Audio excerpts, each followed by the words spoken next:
Good afternoon, Ms. Fisher. Thank you for joining me today. Excited to interview you for this project management, engineering management role that we have available. I'm going to start off with a couple of general questions about what's required in the position, and then we'll dig into your experiences some. Wanted to make sure, A, that you're okay with the 10 to 20% travel that we have, that this job may require. Yeah, I'm available to travel. Okay. Um, just by the um, background of the position, there may be some lifting up to maybe parts of up to 30 pounds. Would that be, is that something you can handle? Yeah, that's no problem for me. Okay. Um, I'm sure that based on your resume, you're legal to work in the United States, Oh, yes. and I'm positive that you have transportation to get you to get you to and from work. Yeah. Okay. So, this position is a, like I said, engineering management, project management type role. You'll have several engineers working for and with you. It's a very much team-based environment. We'll have collaborative teams from all sorts of different areas within the company. Um, Being that it's an automotive type position, I was wondering if you have experience with the APQP process. I don't know right now, but I'm a quick learner. Oh, absolutely. There's training, there will be training available for everything of it in the APQP process, control plans, P and D FEMAs, the PPAP process. Oh, And yes, we work with PFAS now in my current role. so which means you have to be familiar with control plans, P FEMAs, D FEMAs. Yeah, I've not heard it called that term. Apologies. But yeah, I have worked with that. Okay. So, um, we'll be working. Do you have any experience working with within the automotive industry with the big three as we're a supplier to Yes. them? One of my first jobs, out of college, I worked, at a, manufacturing is a small company, and we made seats for pretty much all car brands, Ford, Honda, all kinds of stuff like that. So I'm familiar with the process of them ordering things and then us fulfilling their wants and needs, making sure they're happy, everything like that. Okay. So, tell me a little bit about your current role. Make sure you don't have to tell me anything that would be considered confidential or that you would be uncomfortable sharing. But what tell me about your current role. Yeah, of course. So now, I was a little bit blue collar before, and now it's more of a white collar job for me. I do manage projects. I don't manage people right now, but I am good at getting results without authority. I speak and collaborate with all different teams in our company right now, sales and everyone, accounting, manufacturing. I'm considered on the engineering team right now. And like I said, I manage about 6 or 7 different projects all at one time. And like I said, I don't have authority over people, but I do have authority over the project. And I just make sure that I have everything I need to move the project forward. And if I'm waiting on somebody, I make sure to follow up with them and they have everything they need to move the project forward. So that's pretty much what I'm doing right now. Have you ever managed people? I've not managed people, no, but like I said, I do pretty much collaborate already and pretty much do that. I just don't have the authority over them, but I do basically manage people and with the project at the same time right now. Yeah, it's all tied together. Yeah, I just don't have a manager title right now. Yes, Okay. but pretty much I'm making moving people and making sure everyone is doing what they're supposed to be so the project moves forward. Okay, so tell me about a time or how you would handle a time that you'd have to mediate disagreements on how to move forward within a team. Disagreements, okay. Um, Person A thinks we should do it this way, person B thinks we should do it that way. oh, okay. Well, I mean, I definitely would say we'd have to speak with the customer and see what their preference is. If they are looking for some type of particular part of the project first, I would see which person's option would get us there faster. Like I said, the customer pretty much has final say in what we're doing in the process. So also safety, it depends. I mean, if it's a safety factor and it needs to be something needs to be done first in order for it to be safe, we'll do that. So basically just delegating out what I think would need to come first. Okay,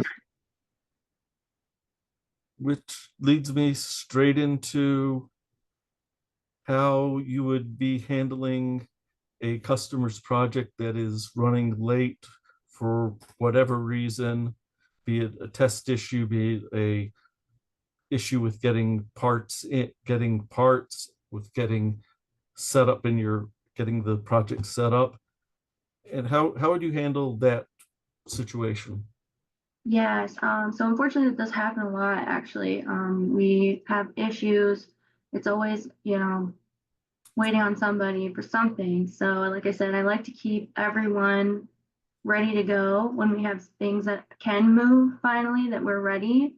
So if something is out of my control, like we're waiting for parts or shipping or anything like that, I like to make sure that the team and everything else is ready to go and ready to move and is done. So, if we can do something internally to help move along shipping or ordering or whatever it is that is taking up time, we will do everything we can to make sure that we're ready on our end and that everything is ready to go when we do finally get in parts or whatever. Have you ever had a situation where a customer asked to have a project done a particular way, but it was not the what your team thought of as the optimal path forward, and how you would try to bring that customer into the agreement that yes, what you think, what the way that you want to run it is better. Yeah, so we've had that happen.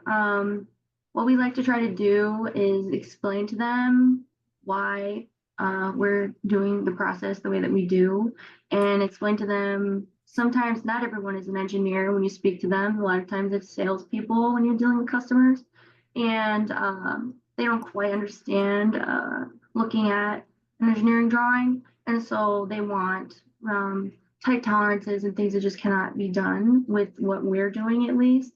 So we would go ahead and explain to them what we can do and how and why we do it that way.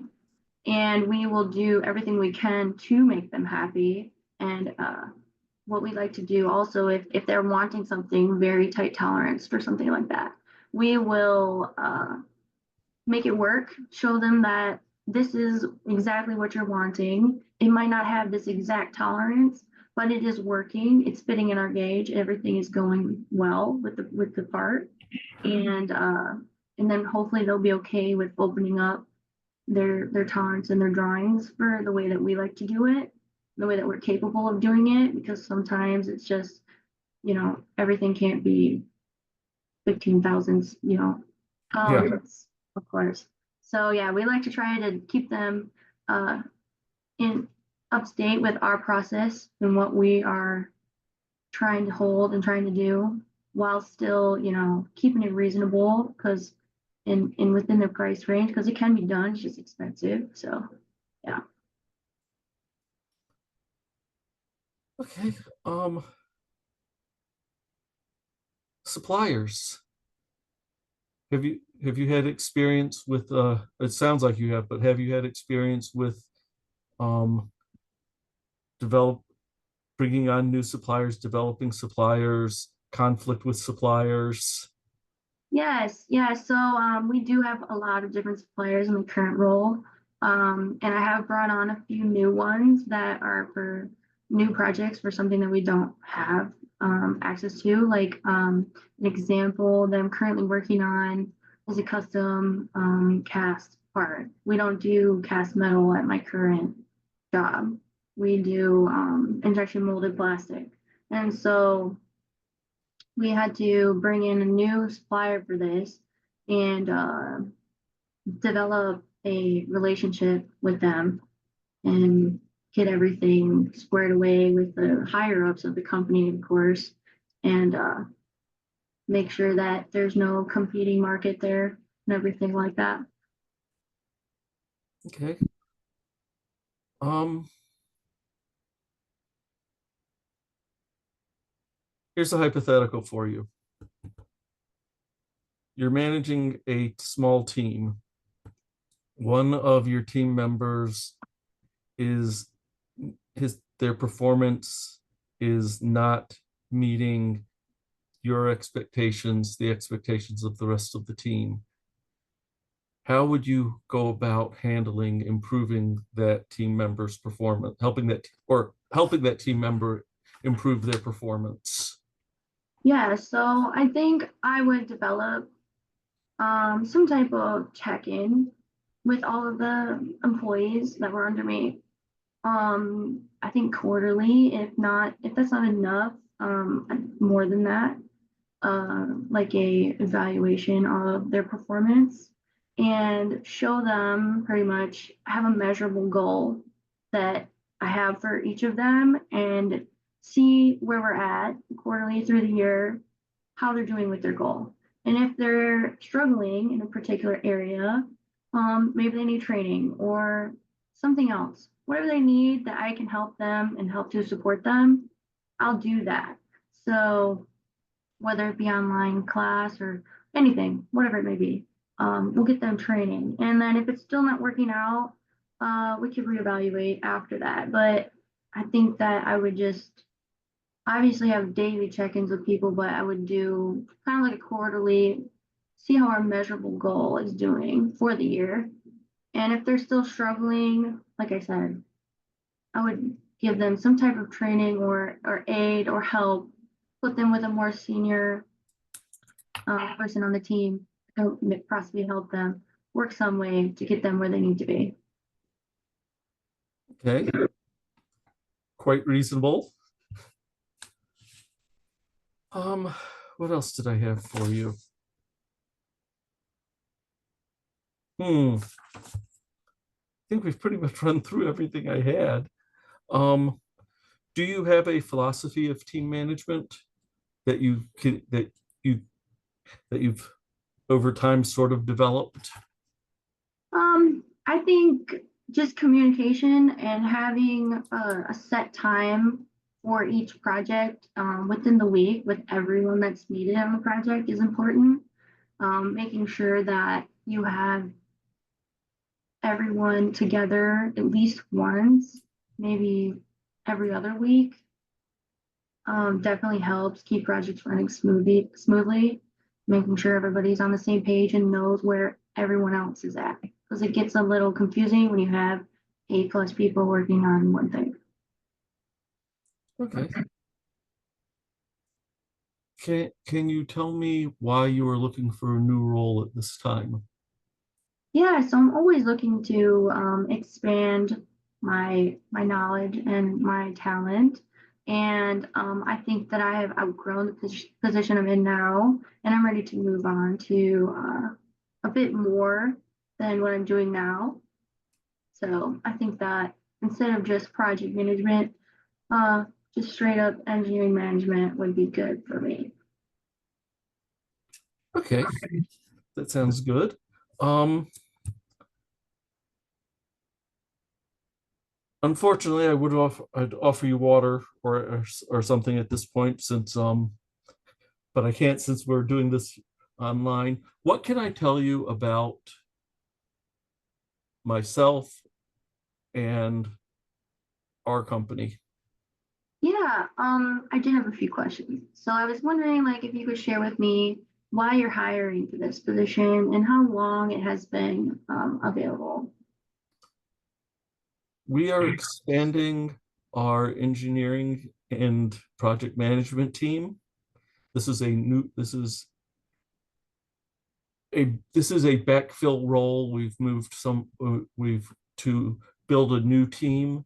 We've moved one of our managers to build a new team. So this is a backfill role to fill Okay. that position. It's been open for about a month. We've had it posted.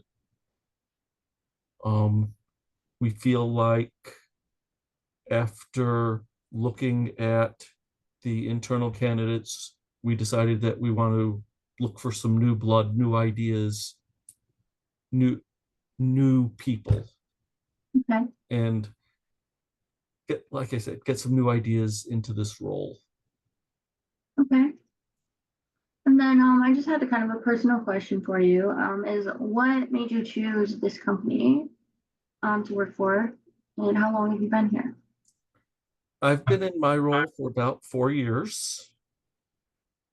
What made me choose this company was I needed a job, to be honest. Okay. It was an opportunity to work with somebody I'd worked with in the past, and I trust implicitly. What's keeping me here, I have is that the company is family owned. It's about $100 million a year company. The company has no debt.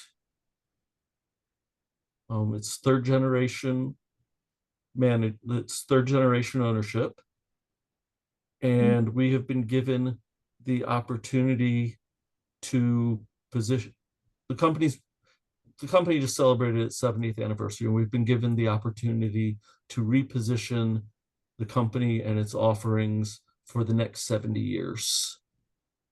Yeah, that's great. Yeah, I did a little research, and I do really like the values of the company, and I would love to be considered. Well, you are definitely in the running for this position. We do have a couple more interviews we want to do.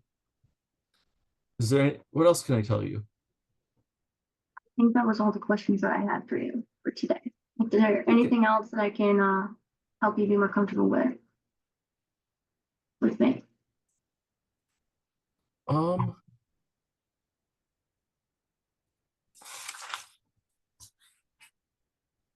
Actually, I think we've got it all covered. I think that I think that you would fit into the role very well. Um, my next my next step is I'm going to have my HR team reach out to you to schedule a couple more online discussions with a couple of our current engineers so that they can get a feel for you, and to schedule an on-site interview so we can show you the facility, you can meet the people in person and see what we do. Sounds good. Thank you very much. Oh, it's my pleasure, Miss Fisher. We're really I'm very much looking forward to meeting you in person and having an opportunity to dive deeper into your background and for you to be able to dive deeper into seeing what we do and understanding it. Thank you very much. You're very welcome.